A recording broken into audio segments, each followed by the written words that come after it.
Logie. Thank you, Mr. Speaker. The Green Party is proud to once again stand alongside workers seeking decent paying conditions. We know that the most significant improvements in these conditions have happened through strong collective action. Therefore, we will, with pride, be opposing this bill. The Honourable Member Jami-Lee Ross in reply. Thank you, Mr. Speaker. Mr. Speaker, those of us who live outside of Wellington take a plane flight up and down the country every week, and we sit next to a whole range of people. A few months ago, I had the opportunity to sit next to Winston Peters on the plane. And, we have a lot of heckling backwards and forwards, and we throw some barbs his way because he's on the opposition side of the House. But I have to say that plane flight was probably one of the most interesting 45 minutes I've had on a plane, because with 33 years experience in this House, or 33 years he entered prior to my entering, he has a lot of experience, and you do learn a lot as a new member. Mr. Speaker, I appreciate the kind words he said. The reality is, though, we have 25 ministers in our caucus, but they don't have a monopoly on good ideas. They have a lot of good ideas, and I believe this government's doing a lot of good things for the country. But the caucus does allow backbench MPs. The caucus does allow backbench MPs to put members' bills into the ballot. And the reason why we do that is because we make up half of the parliament, and on members' days we don't just want to be talking about things the opposition wants to be talking about. When the member asked whether the National Party supported it, the minister said yes. The members behind me all said yes. This has been through the National Party caucus. The National Party caucus does support this, Mr. Speaker. And so, although in a perfect world everything would be done by the government, there are backbench MPs like myself who want to push things through, and I was fortunate enough to have this idea approved by my caucus. I want to just touch on a couple of other points. Winston Peters talked about the low number of people who would be affected by Section 97. He's absolutely right. About 8 to 9% of the private sector workforce is unionised. They are the only people who benefit from the protections of Section 97. But everybody who wants to work during a strike is restricted by Section 97 from being able to do that. That's why I say that this bill is actually pro-worker, because it allows people who wish to work during a strike the ability to do that. And I believe in freedom, I believe in flexibility, I believe in people being able to choose their own destiny where they can, and that's why I support repealing Section 97 and I support this bill.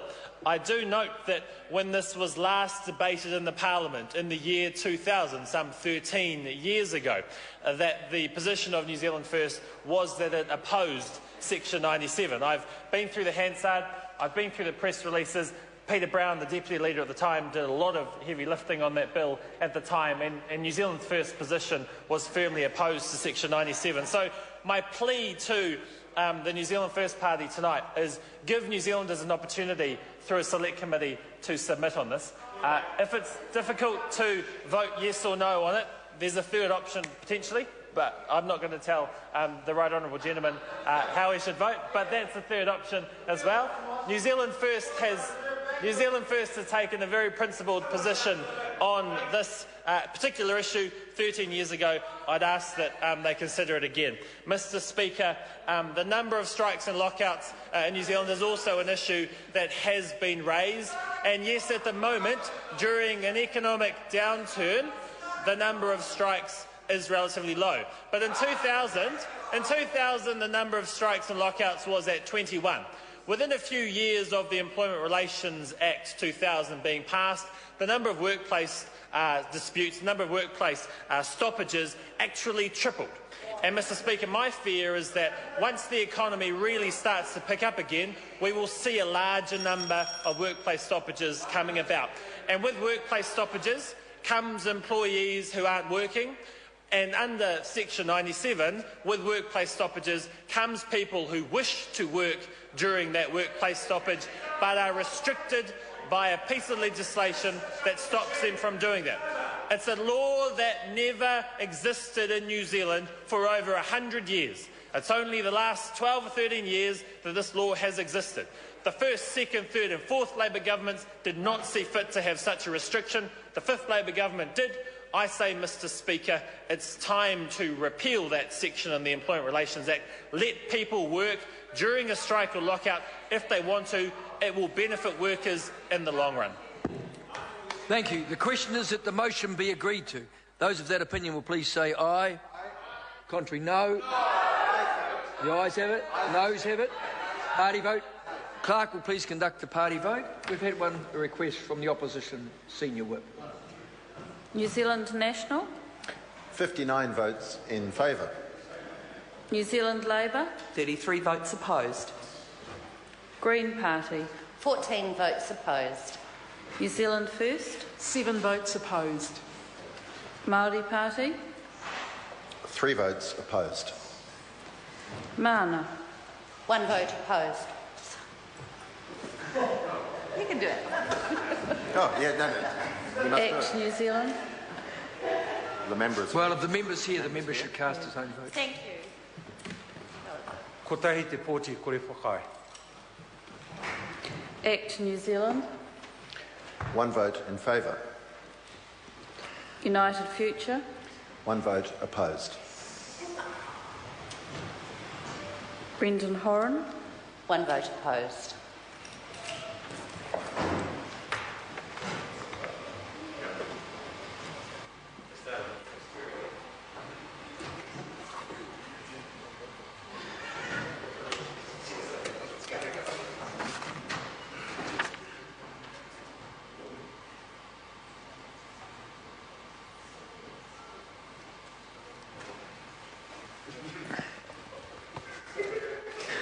Honourable members, the ayes are 60, the noes are 61. The motion is not agreed to.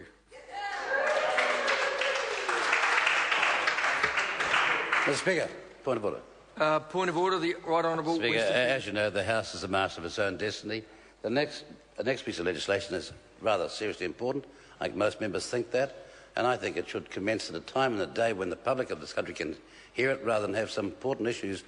And these issues not have been important, but to have all these important issues almost in the dead of night being discussed. So I seek to leave for the House to rise and consider this the next time we have such a sitting day. Well, the House is the master of its own destiny. The member has sought leave for the House to adjourn for the evening, given the nature of the next piece of legislation. Is there any objection to that course of action being taken? There is none. Honourable members, the People's House stands adjourned until 2 p.m. Thursday the 14th of November 2013. Haere rā, po Māori, good evening.